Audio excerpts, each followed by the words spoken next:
ꯄꯤꯔꯛꯑꯦ ꯁꯨꯃꯥꯏꯅ ꯇꯧꯕꯤꯔꯛꯑꯦ ꯏꯅꯥꯎꯄꯤꯅ ꯄꯦꯛ ꯁꯦꯝꯕꯤꯔꯦ ꯁꯨꯃꯥꯏꯅ ꯒ꯭ꯔꯨꯞ ꯔꯣꯖꯦꯁ ꯑꯣ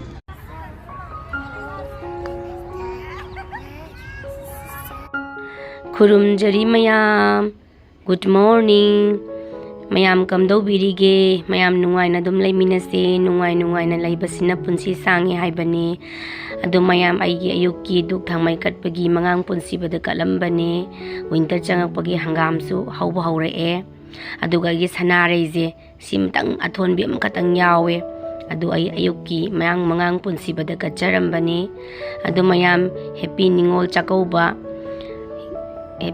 ꯆꯥꯛꯀꯧꯕꯁꯤꯅ ꯂꯥꯛꯄꯗ ꯃꯌꯥꯝ ꯄꯨꯟꯅ ꯌꯥꯏꯐꯃꯤꯟꯅꯔꯁꯦ ꯑꯗꯨꯒ ꯉꯁꯤꯗꯤ ꯃꯌꯥꯝ ꯑꯩ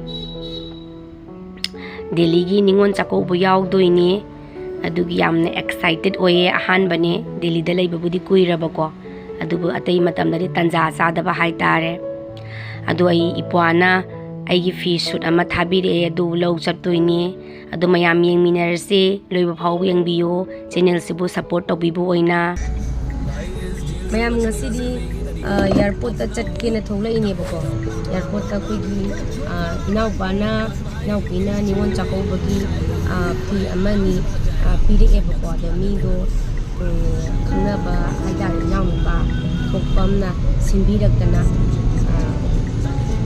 ꯄꯣꯠꯇꯣ ꯉꯁꯤ ꯂꯧꯕ ꯆꯠꯇꯣꯏꯅꯦ ꯍꯧꯖꯤꯛ ꯂꯧꯕꯒꯤ ꯊꯣꯛꯂꯛꯏꯅꯦꯕꯀꯣ ꯑꯗꯣ ꯃꯌꯥꯝ ꯌꯦꯡꯃꯤꯟꯅꯔꯁꯤ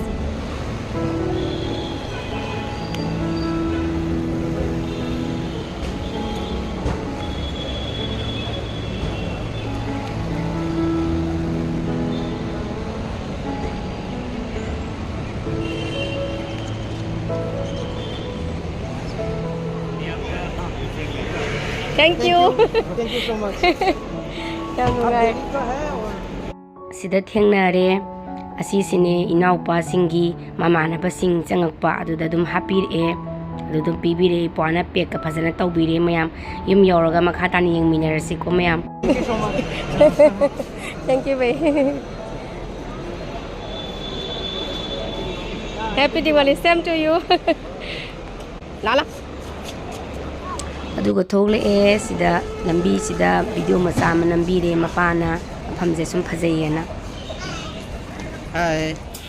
ꯃꯌꯥꯝ ꯂꯧꯔꯨꯔꯦ ꯉꯁꯤꯗꯤ ꯑꯩ ꯍꯜꯂꯛꯇ ꯉꯥꯏꯔꯤꯕꯀꯣ ꯉꯁꯥꯏ ꯆꯠꯂꯨꯕꯗꯣ ꯄꯤꯔꯛꯑꯦ ꯁꯨꯃꯥꯏꯅ ꯇꯧꯕꯤꯔꯦ ꯏꯅꯥꯎꯄꯤꯅ ꯄꯦꯛ ꯁꯦꯝꯕꯤꯔꯦ ꯁꯨꯃꯥꯏꯅ ꯑꯗꯣ ꯍꯥꯡꯗꯣꯛꯑꯦ ꯉꯁꯤ ꯃꯌꯥꯝ ꯄꯤꯔꯛꯑꯦ ꯑꯗꯨꯗꯒꯤꯗꯤ ꯑꯩꯁꯦ ꯈꯨꯗꯛꯇ ꯏꯅꯥꯎꯄꯤꯁꯤꯅ ꯉꯔꯥꯡ ꯈꯨꯗꯛꯇ ꯂꯩꯔꯒ ꯈꯨꯗꯛꯇ ꯕꯖꯥꯔꯗ ꯏꯌꯥꯔꯄꯣꯔꯠꯇ ꯄꯦꯛ ꯇꯧꯔꯒꯅꯤ ꯄꯤꯕꯤꯔꯛꯏꯁꯦ ꯉꯁꯤ ꯂꯧꯔꯨꯔꯦ ꯑꯗꯨ ꯌꯦꯡꯉꯛꯀꯦ ꯌꯥꯝ ꯃꯔꯣꯟ ꯐꯤ ꯑꯃꯨꯛ ꯆꯠꯀꯦ ꯃꯔꯣꯟꯗꯤ ꯍꯥꯏ ꯁꯣꯏꯗꯅꯕꯅ ꯃꯣꯏꯁꯨ ꯀꯣꯏꯆꯦꯟ ꯆꯦꯟꯕꯅꯤ ꯅꯨꯡꯗꯥꯡꯋꯥꯏꯔꯝꯗꯨꯗ ꯑꯉꯥꯡꯗꯨꯒ ꯀꯩꯗꯨꯒ ꯋꯥꯕꯤꯔꯝꯃꯦ ꯏꯅꯥꯎꯄꯤꯅ ꯇꯧꯔꯤꯁꯦ ꯑꯩꯁꯨ ꯄꯥꯝꯕ ꯑꯗꯩ ꯁꯨꯝ ꯅꯤꯉꯣꯜ ꯆꯥꯛꯀꯧꯕꯗꯣ ꯌꯨꯝꯗꯗꯤ ꯊꯣꯛꯑ ꯆꯠꯄ ꯈꯣꯠꯄꯗꯣ ꯐꯔꯛ ꯇꯥꯔꯕꯅꯤ나 ꯁꯤꯗꯩꯁꯤꯗ ꯆꯠꯅꯅꯤ ꯈꯣꯠꯅꯅꯤ ꯍꯥꯏꯔꯛꯄꯗ ꯑꯩ ꯑꯃꯨꯛꯐꯥꯎ ꯌꯥꯎꯗ꯭ꯔꯤꯕꯀꯣ ꯅꯤꯉꯣꯜ ꯆꯥꯛꯀꯧꯕꯁꯦ ꯗꯦꯜꯂꯤꯒꯤ ꯑꯣꯏꯅ ꯗꯦꯜꯂꯤꯒꯤ ꯃꯩꯇꯩ ꯀꯣꯑꯣꯔꯗꯤꯅꯦꯁꯟꯅ ꯁꯦꯝꯕꯅꯤ ꯍꯥꯏꯗꯅ ꯇꯧꯕꯨꯔꯤꯗ ꯑꯩꯁꯨ ꯆꯠꯆꯒꯦ ꯌꯥꯎꯅꯤꯡꯉꯦꯅ ꯍꯥꯏꯕꯗꯨꯗ ꯀꯃꯥꯏꯅ ꯇꯧꯔꯒ ꯄꯤꯍꯜꯂꯛꯁꯤꯒꯦꯅ ꯊꯧꯅ ꯍꯣꯠꯅꯕꯗ ꯆꯤꯟꯅ ꯑꯗꯨꯝ ꯊꯤꯕꯗꯒꯤ ꯐꯪꯉꯦ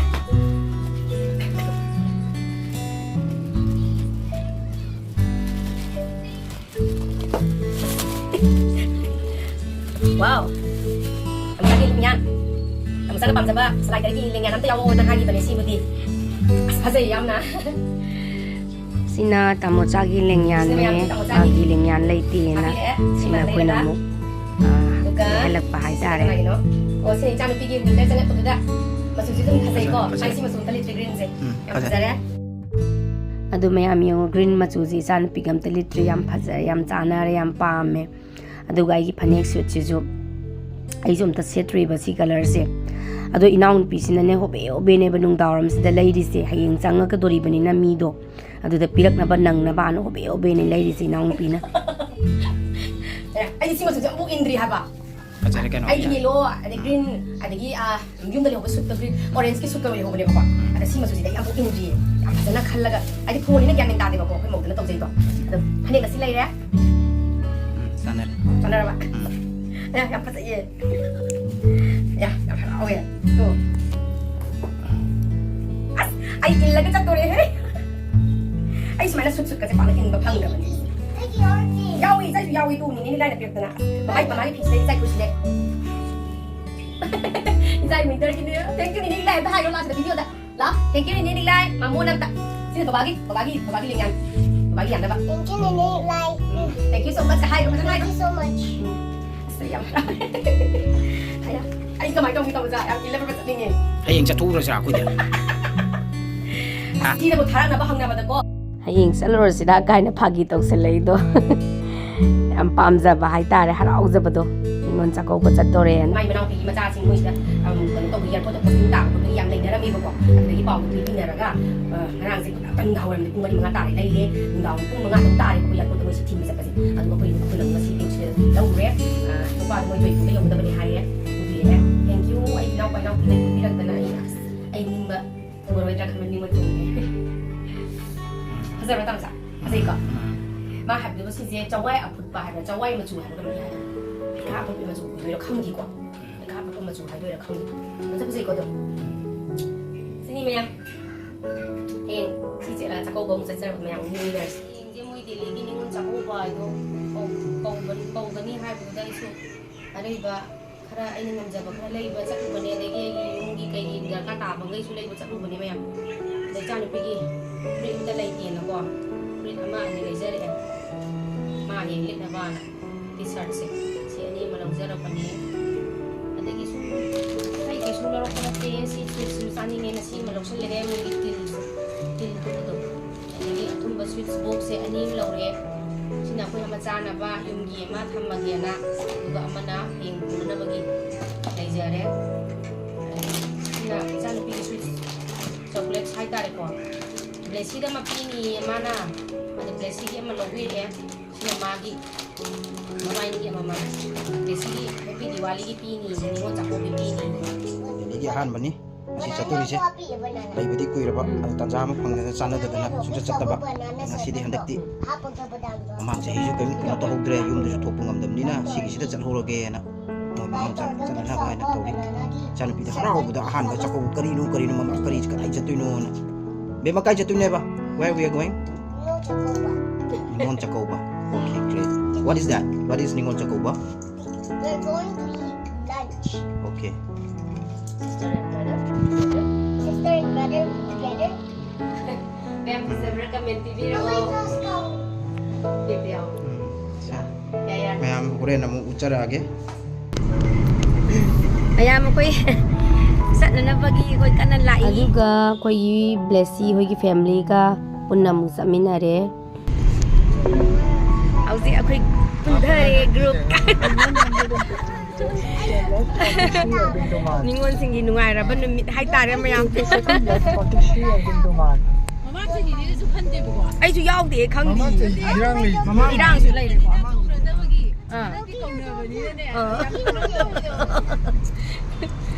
cái hay nổ cái này đồ kia lấy sao lấy sao đi xin được phải lôi dạ dạ không mười mẹ mà tôi đi có dầu là can nó mới nhận hành ra cái coi si dầu sả lẽ bạc tàu là ghé na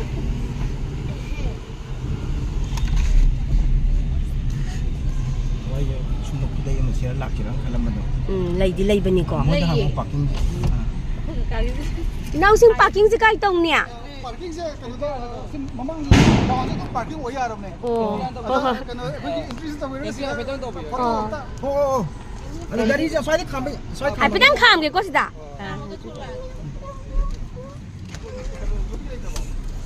yang phajana sin lang tong na khabe am pam jawa family Oh ya da ba. Delhi da dia tu ma kani kai no Akhoi gi na mu khara hen bu do akhoi gi na mu khara hen hau ya da ba adu ne na phau de ne phau ya da da phau no ma re da jaga ju kra kitang cha da bai tare yau re sida muk akhoi changak pham sida photo video loram bani memory oina ba na mya photo video number loire aduga ai porei ba pot thamge na change ine adu yengu yam ngali ba koi akhoi lak matan madi mi amta la amdre ba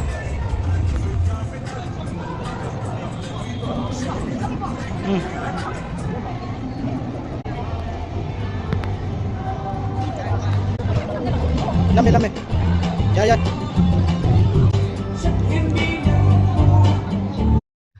Aduga sida thamme du mi ju pang lakri biam ngali banina adu ko na di mi khuyam ma tarak sani me mi amandana ko Manipur du man gre ngak tang du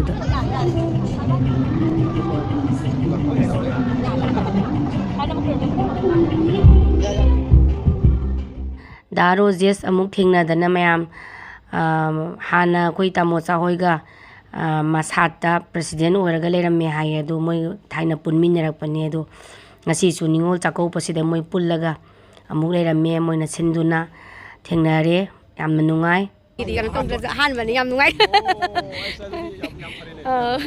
yam nungai fajana sain sin biram bagi le pole pos namake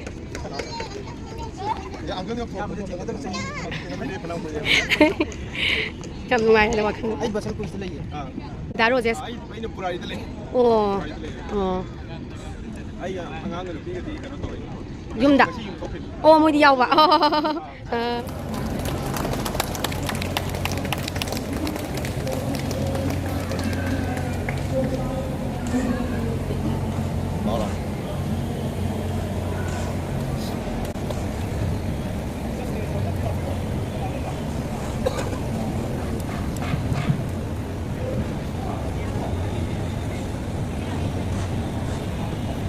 다급자리 다 자이토가 레이가 미싱나소 아시게 프로그램 덕봉 홀 아시다 렌스 비락나바 아무가 하는 닝싱자리 프로그램 아시 아투보다 하우나바 덕센터리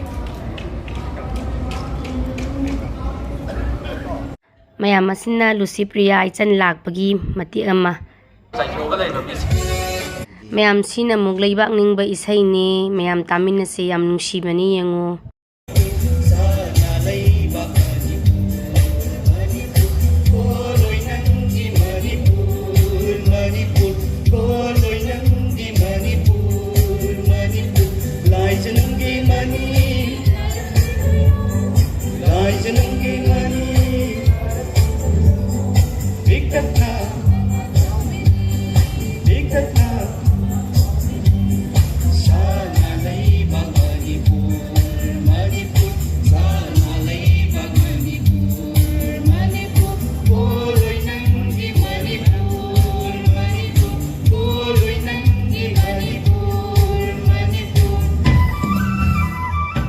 mayam leibak ningba isai amaga muk tamina se yam nungsibani isai se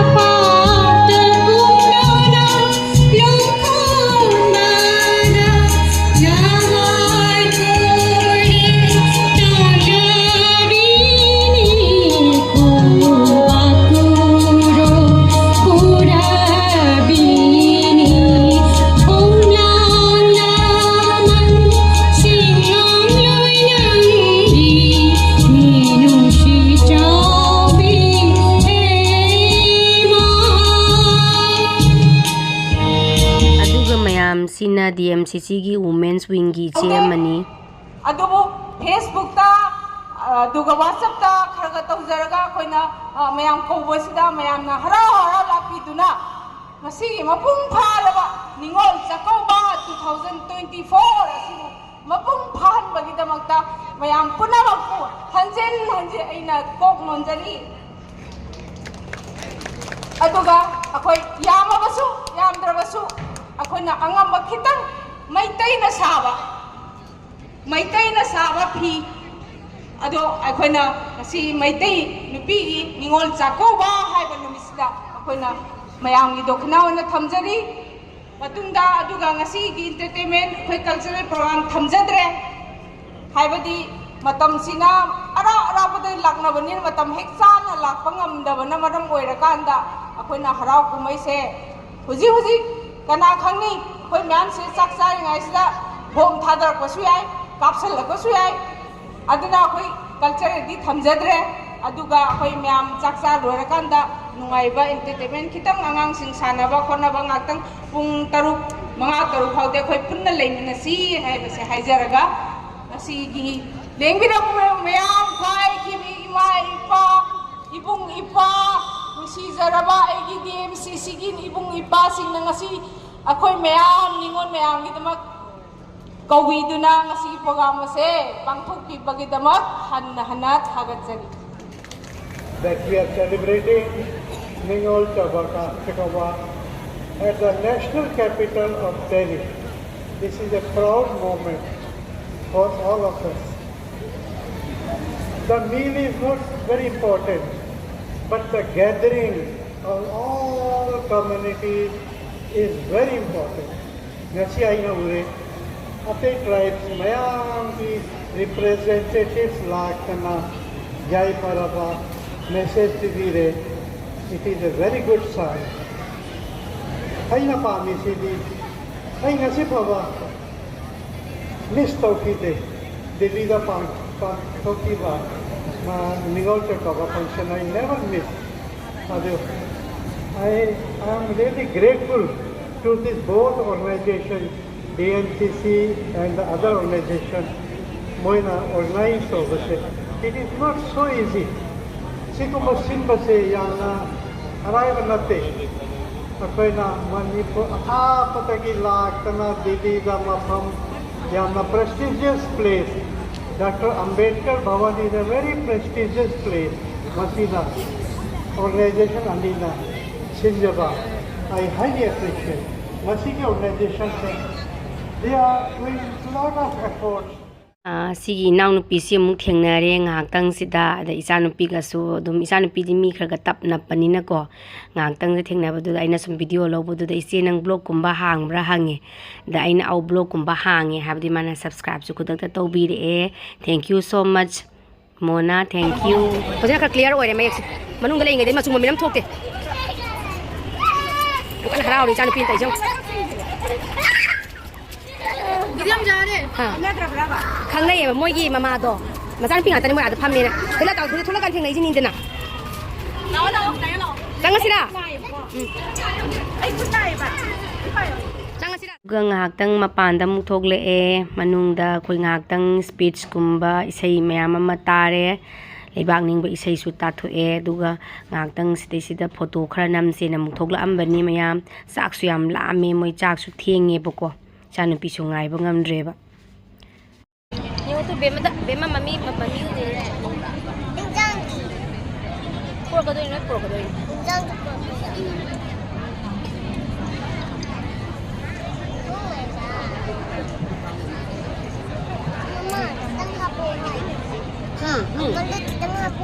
Ai chak sa dore. Ningo chak ko chak sa dore. Ai video in tore. Ai mayam ningon chak ko chak sa dore yama. Ora kan ni sa nang sa sa. Sa. Ngai.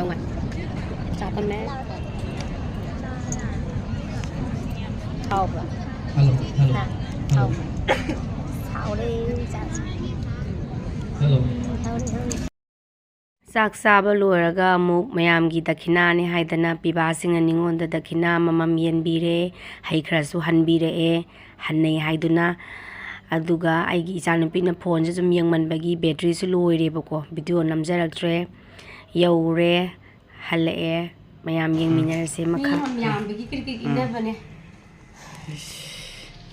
nai re mayam pa makhallo na su apam ba khalalle has Mayam hale ningon chakong pasal ko do wasu ang ware thiengin tayo tangai singay se yam na kano tong dabadi na ti cham ba phi mata mate khai tare chanu pi gi ga ai gi ga maga laure pire e ade gi siti ti sara maga pire e adum moi do adum apamba legi machu sus to yai adum apamba khallaga lawjare ade moi na kha sana bane na khara maning hanbire sem khara kano tawraga ade sina akoi chamina ba akoi gi kano to bless you family to aduduna kano tawna khadi moi da sangure sango kengoi khara chawo na kengoi khara pibire kengoi kang soi saro yang la khara pibire asi gi ningon chako ujibo ngai bro kari phawe nangi Delhi gi ahan ba Delhi da leibdi chahi tara mu hele adubo nang punsi gi di ahan mane do kari phawe ꯅꯨꯡꯉꯥꯏꯌꯦꯕ ꯌꯥꯝꯅ ꯅꯨꯡꯉꯥꯏꯌꯦ ꯑꯗꯨꯝ ꯍꯔꯥꯎꯋꯦ ꯅꯤꯉꯣꯜ ꯆꯥꯛꯀꯧꯕꯁꯤꯗꯤ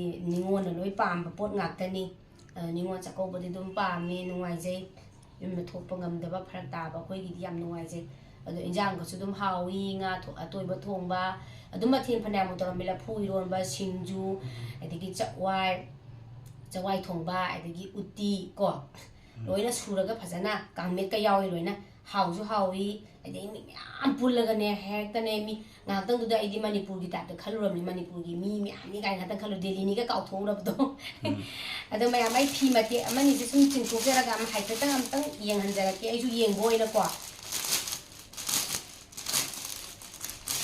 ꯍꯥꯏꯗꯤ ꯁꯤꯜꯂꯤꯕ ꯅꯣꯏ ꯏꯕꯨꯡ ꯏꯄ꯭ꯋꯥꯁꯤꯡꯗꯣ ꯀꯔꯤ ꯍꯥꯏꯅꯤꯡꯉꯤ ꯃꯣꯏꯕꯨ ꯁꯤꯜꯂꯤꯕ ꯏꯕꯨꯡ ꯏꯄ꯭ꯋꯥꯁꯤꯡ ꯄꯨꯟꯁꯤ ꯅꯨꯡꯁꯥꯡꯅ ꯁꯨꯃꯥꯏꯅ ꯑꯃꯨꯛ ꯃꯆꯟ ꯃꯆꯦꯁꯤꯡꯁꯦ ꯀꯧꯕ ꯉꯝꯕ ꯑꯗꯒꯤ ꯁꯤꯗꯒꯤ ꯍꯦꯟꯅ ꯆꯥꯎꯈꯠꯄ ꯍꯦꯟꯅ ꯐꯖꯅ ꯁꯤꯟꯕ ꯉꯝꯕ ꯑꯗꯒꯤ ꯁꯤꯗꯒꯤ ꯍꯦꯟꯅ ꯆꯥꯎꯅ ꯒꯤꯐꯀꯁꯦ ꯄꯤꯕ ꯉꯝꯕ ꯑꯣꯏꯔꯣ ꯍꯥꯏꯅ ꯍꯥꯏꯅꯤꯡꯉꯦ ꯇꯧꯔꯤꯕ ꯂꯥꯟꯁꯤ ꯃꯥꯏ ꯄꯥꯛꯄ ꯃꯁꯤꯅ ꯁꯤꯟꯕꯁꯤꯅ ꯂꯥꯟꯁꯨ ꯏꯪꯙꯕ ꯑꯗꯒꯤ ꯁꯥꯟꯇꯤ ꯑꯣꯏꯕ ꯇꯪꯗꯨ ꯂꯩꯇꯥꯕ ꯍꯥꯏꯕ ꯍꯥꯟꯅꯗꯧꯅ ꯂꯩꯕꯗꯣ ꯑꯗꯨ ꯂꯥꯛꯄ ꯑꯣꯏꯔꯁꯅꯨ ꯍꯥꯏꯅ ꯃꯌꯥꯝꯗ ꯊꯝꯖꯒꯦ